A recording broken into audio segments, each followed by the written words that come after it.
The Bengali টিউশনে তোমাদের সকলকে স্বাগত। আমি শুভময়।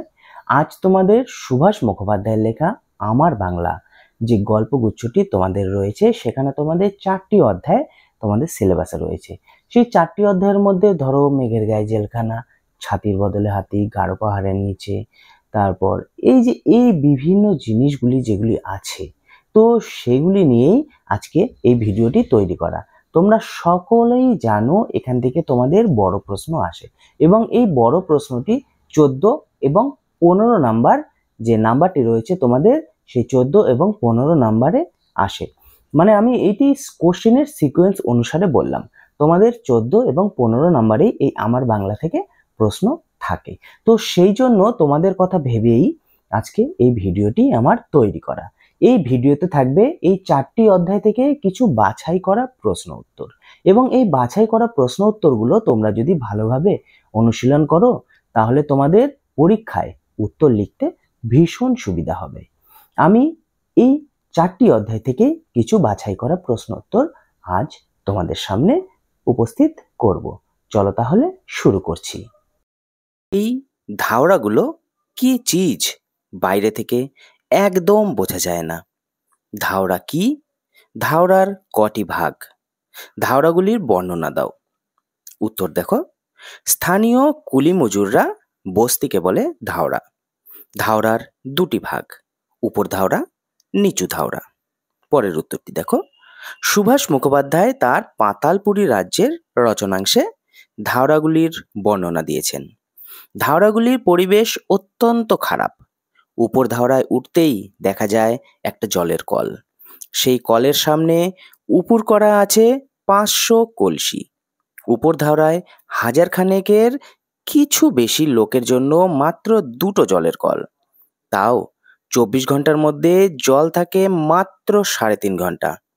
1 ফোঁটা জলের জন্য অনেক সময় রক্তারক্তি পর্যন্ত হয়ে যায়। ধাওড়াগুলির মাঝখান দিয়ে গেছে ছোট অপ্রশস্ত গলি। দুপাশের জঞ্জালের স্তূপ দেখা যায়। কোথাও নর্দমার বালাই নেই। গলির মধ্যে ঢুকলে প্রস্রাবের তীব্র ঝাঁজে দম বন্ধ হয়ে আসে।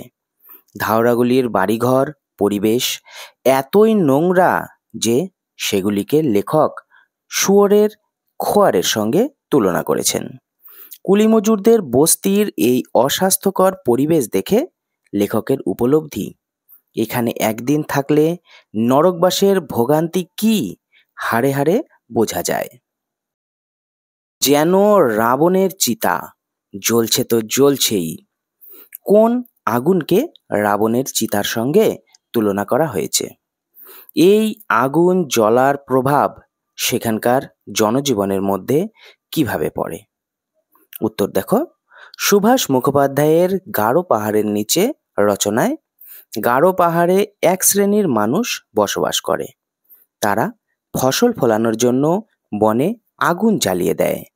যে আগুন জ্বলতেই থাকে, মনে হয় যেন জ্বলন্ত আগুন কোনো দিন নিভবে না। সেই আগুনকে রাবণের চিতার সঙ্গে তুলনা করা হয়েছে। পরের উত্তর দেখো, চৈত্র মাসে গাঢ় পাহাড়ে চাষবাস শুরু হয়।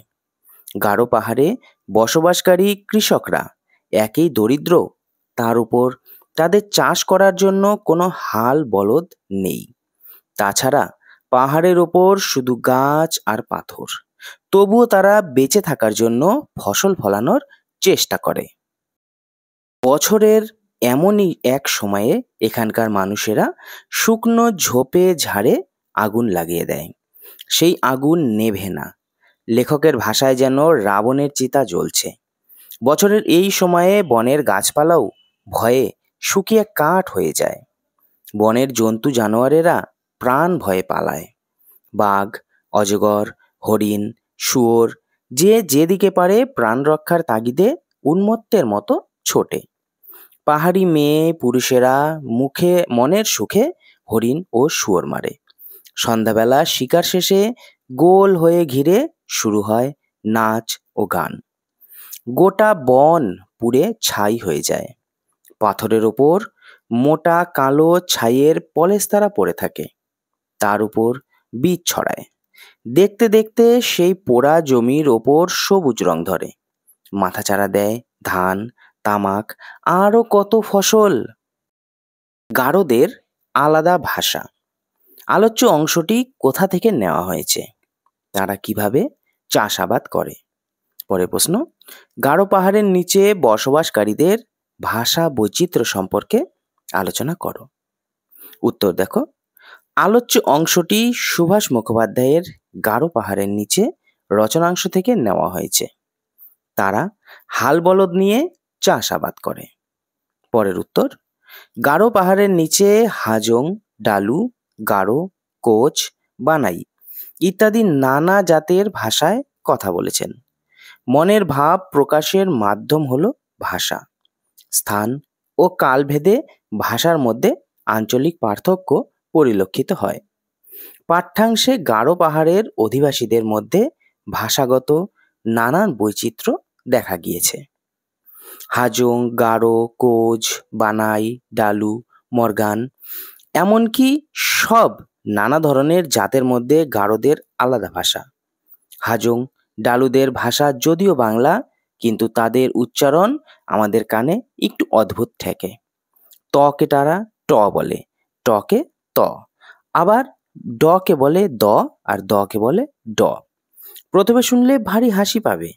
কাকার বয়সী একজন হিষ্টপুষ্ট লোক দুধকে যদি ডুড আর তামাককে যদি তামাক বলে, তাহলে হাসি তো পাবেই। ছাতির বদলে হাতি রচনাংশে গানের প্রথম 4 লাইনের অর্থ লেখো। উত্তর দেখো, পদাতিক কবি সুভাষ মুখোপাধ্যায়ের লেখা আমার বাংলা গ্রন্থের ছাতির বদলে হাতি পাঠ্যাংশে গারো পাহাড় অঞ্চলের মানুষের মুখে মুখে প্রচলিত প্রশ্নোদ্দিত গানের কলিটি একটি গানের অংশ মাত্র। লাইনগুলির প্রথম 4 লাইন হলো, শোনো শোনো বন্ধু গো ভায়া, বোয়া লাগাইতে চলো গো এলা, বন্ধুর জমিখানি দাহাকোনা, হাল জড়িছে মেষ মেনা।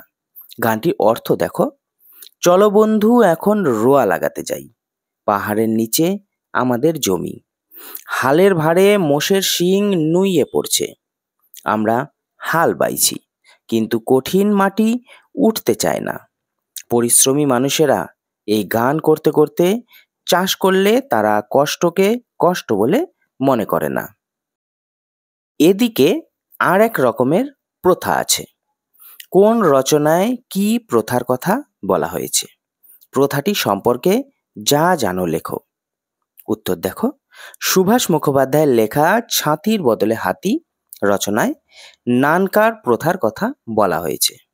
পরের উত্তর, ছাতির বদলে হাতি রচনাংশে সুভাষ মুখোপাধ্যায় নানকার প্রথার উল্লেখ করেছেন। ময়মনসিংহ নিকটস্থ গারো পাহাড় সংলগ্ন অঞ্চলে এক শ্রেণীর কৃষকদের নানকার বলে উল্লেখ করা হয়েছে। নানকার প্রজাদের জমিতে স্বত্ব ছিল না। জমির আম কাঁঠালে তাদের অধিকার ছিল না। জমি জরিপের পর 2.5 টাকা পর্যন্ত খাজনা সাব্যস্ত হতো। খাজনা দিতে না পারলে তহসিলদার কাছারিতে ধরে নিয়ে গিয়ে পিচমোড়া করে বেঁধে মারত ও মালঘরে আটকে রাখত। নিলামে সব সম্পত্তি খাস করে নিত। মহাজনেরা কর্যধানে 1 মণে 2 মণ সুদ আদায় করত। কিন্তু নোয়াপাড়া, দুমনাকুড়া, ঘোষপাড়া ও ভুবনকুড়ার ডালুরা তাদের অধিকার সম্বন্ধে সচেতন হয়েছে। তারা বলেছিল যে জমিদারের খামারে ধান তুলব না। পুলিশের কাছারি করেও কিছু হয়নি। শেষে জমিদার হার মেনেছে। মেঘের গায়ে জেলখানা বিশ্বাস হয় না? কে কোথাকার জেলখানার কথা বলেছেন? লেখক কিভাবে সেখানে পৌঁছেছিলেন? উত্তর দেখো, লেখক সুভাষ মুখোপাধ্যায় মেঘের গায়ে জেলখানা রচনাংশে বক্সার জেলখানার কথা বলেছেন। তারপরের উত্তর, ট্রেনে হাওড়া থেকে বক্সা যেতে সময় লাগে 3 দিন 3 রাত। প্রথমে হাওড়া থেকে সাহেবগঞ্জ, তারপর ট্রেন বদল করে যেতে হবে সকলিগলি ঘাট। সেখান থেকে ট্রেনে করে বাগডোগরা, হাতিঘিসা, নকশালবাড়ি হয়ে শিলিগুড়ি স্টেশন। চোখে পড়বে তিস্তা নদী আর একটু এগোলেই কাঞ্চনজঙ্ঘা। তারপর রাজাভাত খাওয়া স্টেশন। এরপর ট্রাকে চড়ে লেখকের চোখে পড়বে রাস্তার দুপাশে চায়ের সবুজ সারি, ডুয়ার্সের বাঘঢাকা অরণ্য। এরপর ক্রমশ রাস্তা ওপরের দিকে উঠতে শুরু করে। লেখক সমতল ছেড়ে ক্রমশ পাহাড়ে ওঠেন। বক্সা থেকে 2 মাইল দূরে সান্তালবাড়ি। সেখানে এসে গাড়ি থেমে যায়। সেখান থেকে পায়ে হেঁটে যেতে হয় বক্সা। এক পাহাড় ছেড়ে আরেক পাহাড় উঠতে হবে। খানিকটা জঙ্গলের রাস্তা। পাহাড়ের এক একটা খাজের কাছে গিয়ে ঘুর রাস্তার আড়াআড়ি গেছে সোজা রাস্তা। চোর বাটো। উঠতে উঠতে হাঁপ ধরে যায়। খানিকটা এগোলে চোখে পড়ে একটা কাঠের পুল। সেটি পেরোলে পড়বে তেমাথা। একটা রাস্তা চলে গেছে জয়ন্তী পাহাড়ের দিকে। আর একটা রাস্তা ভুটান পাহাড়ের গা বেয়ে সোজা তিব্বতের দিকে। ডান দিকে কাঁটাতারের ঘেরা জেলখানা, সেটাই হলো বক্সার জেলখানা। স্টেশনের গায়ে চায়ের ছোট্ট দোকান। স্টেশনের নাম উল্লেখ করে চাওয়ালার সংক্ষিপ্ত বিবরণ দাও। উত্তর দেখো, সুভাষ মুখোপাধ্যায়ের মেঘের গায়ে জেলখানা পাঠ্যাংশে রাজাভাত খাওয়া স্টেশনের গায়ে ছোট্ট চায়ের দোকান দেখতে পাওয়া যায়। দোকানের ছোট ছোট কাচের গ্লাসে চা খাওয়ার অনুপযুক্ত। দোকানদার বাইরের উটকো লোক বুঝে বেশি দাম নেবে। লোকটির বাড়ি ছিল যশোরের এক গ্রামে। চেহারা রোগা। দেশভাগ হয়ে যাবার পর এখানে এসে বাস করেছে। ট্রেন যাত্রীদের সঙ্গে তার 2 মিনিটেই ভাব হয়ে যাবে। হঠাৎ দোকানদারের মুখের দিকে তাকিয়ে দেখা যাবে ঠোঁটে আলতার রং, মুখে পেন্টের দাগ আর চোখে টানা কাজল। জিজ্ঞেস করলেই বলবে থিয়েটারে ফিমেল পাঠ করার গল্প। ত্রিভঙ্গ রায়ের জীবনে কি ঘটেছিল? পাঠ্যাংশ অবলম্বনে লেখো। উত্তর দেখো, ত্রিভঙ্গ রায় চরিত্রটি আমরা পাই পাতালপুরীর রাজ্যে পাঠাংশে। সে বালতরিয়া কলিয়ারির একজন হলেও খালাসি। সে বালতরিয়া খাদে এক মুন্সির লাথিতে মারা গিয়েছিল। কোম্পানি ত্রিভঙ্গের লাশ লুকিয়ে ফেলতে পারেনি। ত্রিভঙ্গই ছিল সংসারের একমাত্র রোজগেরে মানুষ। ত্রিভঙ্গের বড় ক্ষতিপূরণ চেয়ে কোম্পানির নামে নালিশ রুজু করেছিল। ত্রিভঙ্গের জীবনের দাম সাব্যস্ত হয়েছিল 250 টাকা, কিন্তু মামলা চালাতেই খরচ হয়েছিল 800 টাকা। ত্রিভঙ্গর বাড়ির কেউ বেঁচে থাকাকালীন সেই টাকা পেয়েছিল কিনা লেখক তা জানেন না। থুরথুরে বুড়ো যারা, তারা দুঃখ করে বলে, তারা কি বলে? উত্তর দেখো, চৈতন্যনগর হিঙ্গুলকোনায় খগ মোড়ল, আমুতো মোড়লের বংশধরদের মুখে জমিদারের বিরুদ্ধে বিদ্রোহের গল্প শোনা যায়। যারা থুরথুরে বুড়ো তারা দুঃখ করে বলে যে তারা যে জমিতে সর্ষে চাষ হতো সেখানে লুকোচুরি খেলতো। মাঠে এত ধান হতো যে কাকপক্ষীদেরও আর খেতে ইচ্ছা করতো না। 60-70টা গরু মিলে এত দুধ দিত তা খেয়ে শেষ করা যেত না। খাওয়ার পর অবশিষ্ট দুধ নর্দমায় ঢেলে দিতে হতো। আর এখন 1 ফোঁটা দুধের জন্য পরের দুয়ারে হাত পাততে হয়। হাজংদের ধান চাষ সম্পর্কে লেখক কি বলেছেন? উত্তর, গারো পাহাড়ের নিচে সমতল ভূমিতে হাল বলদ নিয়ে হাজংরা ধান চাষ করে। হাজংরা ধান চাষে খুব দক্ষ। সেই জন্য গারোরা বলে হাজং কথার মানে চাষের পোকা। চাষবাসে তাদের জুড়ি নেই।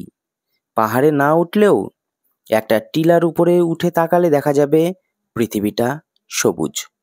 যতদূর দেখা যায় শুধু ধান আর ধান। একটা সীমাহীন নীল সমুদ্র যেন আহ্লাদে হঠাৎ সবুজ হয়ে গেছে। চ্যাংমানের মাথায় আকাশ ভেঙে পড়ে। চ্যাংমান কে? কার মাথায় আকাশ ভেঙে পড়ল? কেন তার মাথায় আকাশ ভেঙে পড়ল?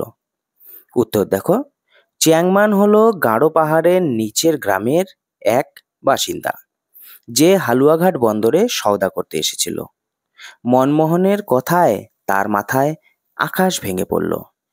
তারপর হালুয়াঘাট বন্দরে মনমোহন মহাজন তেজারতি বন্ধকির কারবারের নামে লোক ঠকিয়ে উপার্জন করত। এক বৃষ্টিমুখর দিনে চ্যাংমান মনমোহন মহাজনের দোকানের ঝাঁপির নিচে আশ্রয় নেয়। মহাজন কলকাতা থেকে সদ্য কিনে আনা ছাতা চ্যাংমানের মাথায় তুলে দিয়ে বলে, যা যা, ছাতাটা নিয়ে বাড়ি চলে যা। নিজে ভিজিস তাতে কিচ্ছু তো নয়, কিন্তু এতগুলো পয়সার সওদা যে ভিজে পয়মাল হয়ে যাবে। মহাজনের এই দয়া চ্যাংমানকে ভাবিয়ে তোলে। মহাজনের দেওয়া ছাতা সে নিবে কিনা এ নিয়ে দ্বিধাগ্রস্ত। মহাজন চ্যাংমানকে আশ্বাস দেয়, এখন নগদ পয়সা না দিলেও চলবে, যখন সুবিধা হবে দিলেই হলো। চ্যাংমান মহাজনের দেওয়া ছাতা নিয়ে বাড়ি চলে যায়। চ্যাংমান মহাজনের পাওনা গন্ডা মিটিয়ে দেওয়ার জন্য তাগাদা দিলেও মহাজন তা নিতে চায়নি। এভাবে কয়েক বছর কেটে যায়। চ্যাংমানও ধার করে ছাতা কেনার কথা ভুলে যায়। হঠাৎ একদিন মহাজন চ্যাংমানকে হাটে পাকড়াও করে পাওনা গন্ডা মিটিয়ে দেওয়ার কথা বললে চ্যাংমানের মাথায় আকাশ ভেঙে পড়ে। বুঝতে পারে মহাজনের তেজারতি কারবারের ফাঁসে সে আটকে পড়েছে। মহাজন তার লাল খেরোয় বাঁধানো জাবদা খাতা খুলে দেখায়, এই ক বছরে চক্রবৃদ্ধি হারে ছাতির দাম বাবদ সুদ সমেত পাওনা হয়েছে 1,000 টাকা, প্রায় একটি হাতির দাম। জেলখানাটা পাহাড়ের 3 তলা সমান একটা হাঁটুর ওপর। কোন জেলখানার কথা বলা হয়েছে? সেখানে কয়েদিদের ওপর কিরকম অত্যাচার করা হয়? উত্তর, সুভাষ মুখোপাধ্যায়ের আমার বাংলা গ্রন্থের মেঘের গায়ে জেলখানা রচনাংশে কাঁটাতারে ঘেরা বক্সা জেলখানার কথা বলা হয়েছে। জেলখানাটা পাহাড়ের 3 তলা সমান একটা হাঁটির উপর। মাঠের গা দিয়ে উঠেছে পাথরের সিঁড়ি। সিঁড়িটা যেখানে শেষ হয়েছে ঠিক তার মুখে বড় একটা লোহার ফটক। গেট খুলে দেখা যাবে বাঁদিকে জেলের অফিস, সেপাইদের ব্যারাক, চুনোপুটিদের কোয়ার্টার। বক্সাবন্দি শিবির দেখতে অনেকটা হিটলারের জার্মানির কনস্ট্রাকশনের ক্যাম্পের মতো। জেলখানা একটা আলাদা জগৎ। উঁচু পাঁচিল তোলা 4 দেওয়ালের মধ্যে বদ্ধ অবস্থায় থাকতে হয়। সেখানে আলো বাতাসের কোনো ব্যবস্থা নেই। জানোয়ারের মতো ঠাসাঠাসি করে থাকতে হয়। সূর্য উঠলে তাদের বের করা হয়, আবার সূর্য ডুবলে তাদের ঘরে ঢুকিয়ে তালা বন্ধ করে দেওয়া হয়। সামান্য ভুল করলেই চলে অকথ্য অত্যাচার। জুতো সেলাই, হাড়ি মেথরের কাছ থেকে চণ্ডীপাঠ সবই করতে হয়। দড়িচল্লি, ধোবিচাল্লি, ছাপাখানা, তরকারি বাগান প্রভৃতি নানান বিভাগে বিনা মজুরিতে সকলকে উদয়াস্ত খাটতে হয়। আবার কারো নামে অভিযোগ উঠলেই তার কপালে জোটে ডিগ্রি বন্ধ, মার্কা কাটা, কম্বল ধোলাই কিংবা মার ভাতের মতো অদ্ভুত শাস্তি। বিনা মজুরিতে পরিশ্রম করেও তাদের ভাগ্যে জুড়ত নানা রকমের শাস্তি। এক কথায় বলা যেতে পারে জেলের জীবন ছিল নরক যন্ত্রণার সমান। আজ তারা গর্ব করে বলে, কারা গর্ব করে বলে?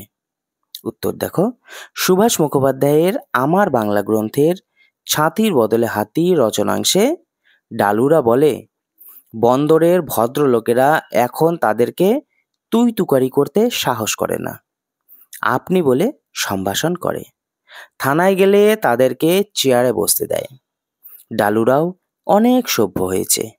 আগে বাপ ছেলে একসঙ্গে বসে মদ খেত, এখন মদ খাওয়া সমাজের চোখে খুবই লজ্জার ব্যাপার। পরিহারপুর গ্রাম উঠে যাবার পরিণতি লেখক কিভাবে লক্ষ্য করেছেন? উত্তর, সুভাষ মুখোপাধ্যায়ের পাতালপুরী রাজ্যে রচনাংশে জামুরিয়া থানার পরিহারপুর গ্রামের কথা পাই। উঠে যাবার নোটিশ এসেছে পরিহারপুরের বাসিন্দাদের উপর। অনেকদিন ধরে তারা যে জায়গায় বসবাস করছে সেই জায়গা ছেড়ে যেতে মন চাইছে না, তাই তারা উঠি উঠি করেও উঠতে পারছে না।